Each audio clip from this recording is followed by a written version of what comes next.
So you've been looking at the numbers on overdoses, fatal and non-fatal. What do you find troubling about the trends? Yeah, certainly we've seen a spike over the last couple of years in terms of the fatalities that are the result of drug usage. So if we look back over the course of the last couple of years, we had 3 fatalities in 2022, and we had 5 this last year in 2023, and we're up to 7 this year here in this year. So certainly that precipitous climb is concerning.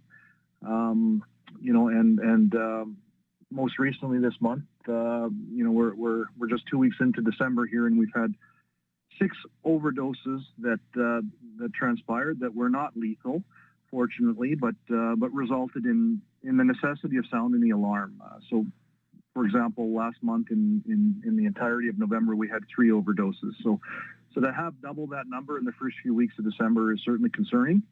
When you consider that in the 50 overdoses we had this past year, that 7 of them resulted in fatalities, certainly couldn't stand pat with the number of overdoses we had this month without alerting the public of the grave danger that that exists at present right now. So certainly within the realm of possibility, or perhaps even probability, that there is a toxicity to the drug supply that's circulating in Brandon right now that is more extreme than typical.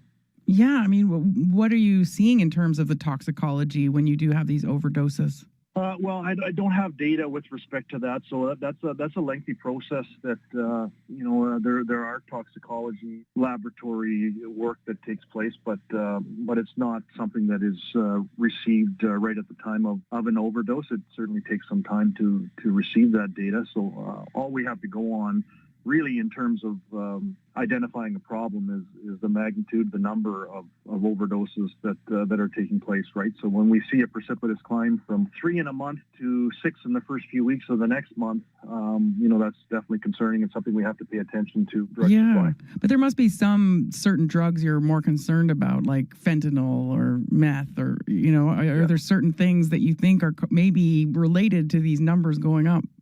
No, absolutely. It's well documented, that the increase in lethality surrounding, drug usage, that fentanyl and methamphetamine are certainly concerning opioids that contribute to the increasing gravity of addiction issues and the risks associated to drug use activity.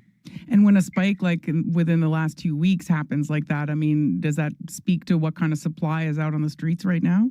Yeah, certainly that's our perspective. That's my perspective. Is that when we have that spike, when we're seeing an increase in overdoses, that it certainly speaks to a drug supply that is tainted, perhaps, and more lethal than typical. So that's something that we need to be in constant dialogue with our care providers with respect to, right? So, in terms of individuals that are known drug users that struggle with addictions, we've been very mindful here locally in Brandon to notify all of our service providers that work with the population that uses substances, to make sure that they're aware of the risk. Yeah, so you're speaking with the outreach workers, but I think you also wanted the greater public to know about it. Like, what are some of the efforts along those lines to get the word out?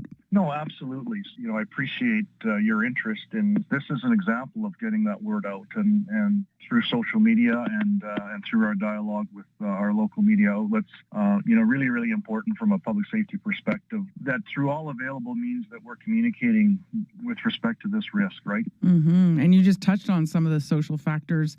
What are some of the other things on the social level that you think are contributing to the increase in drug use and overdoses? It's. I think it would be speculative for me to comment specifically on that, but I think that the social isolation that surrounded COVID, that's been well documented as well. That we're still in the recovery process post-COVID, really, in terms of that social isolation piece. And there was a spike in addictions over that period of time where there was disconnection and social isolation. And Christmas time is also a difficult time of year for a lot of people, right? That whether they've experienced loss or otherwise, whether they're struggling with depression or loneliness or whatever the case may be. I think that it's certainly within the realm of possibility that the season, might be a hard season for some. Yeah. And what kind of social supports do you think Brandon, still needs? Well, we do have many wonderful support agencies on the medical side and, on the social connection side in terms of facilities that provide food and warming spaces that are compassionately providing, empathetic care for people that are in this situation. That said, the need is greater than those supports in some respect. And we've seen, for example, a place called Fanny's Place open up recently that is providing care and support and beds for people that are struggling with addiction to come out the other side and recover. And those types of spaces and that investment, is an ongoing need, right? So, there's talk of a future sobering center here in Brandon as well that will provide intervention and support, again, for those people that might not only need a bed and a warm place to sleep at night, but some intervention, some care, some addictions treatment, and the opportunity to invest in wellness and change their lives for the better, right? Mm-hmm. Yeah. Changing subjects quickly before we let you go, you've said that the Brandon Police Service is short-staffed. What kind of impact is that having on the city and with dealing with these challenges we've been going over?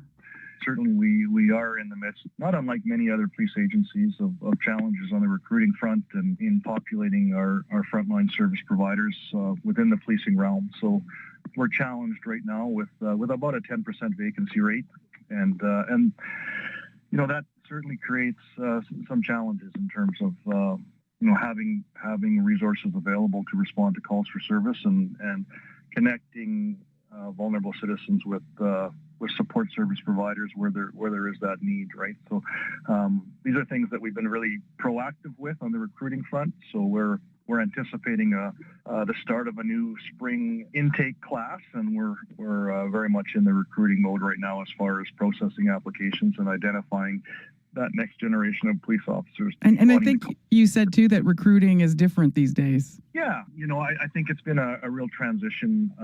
It used to be that applicants walked through our doors, and there really was not a lot of proactive effort required, to identify the next generation of police officers, right? And it's just such a competitive industry now within policing, and the needs are dire across policing agencies that it's really important that that we're proactive in seeking out the best possible candidates for Brandon Police Service. And in light of that shift, and the necessity to really be proactive in highlighting the attractiveness of Brandon as a place to work and live and thrive, and Brandon Police Service in particular, we hired a recruiting specialist in the month of May this past year, and she has been hard at work, and not just active within the city of Brandon, but really across all of Western Canada in terms of trying to attract the best possible candidates.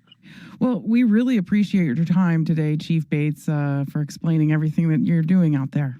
Yeah, no, thanks very much for getting this important message out and this important story out, because I think the more aware people are with respect to hazards and dangers, within society, and in this particular case, the lethality of the drug supply within the city of Brandon, that we're all contributing to a safer city and a safer environment. Tyler Bates is Chief of Brandon Police.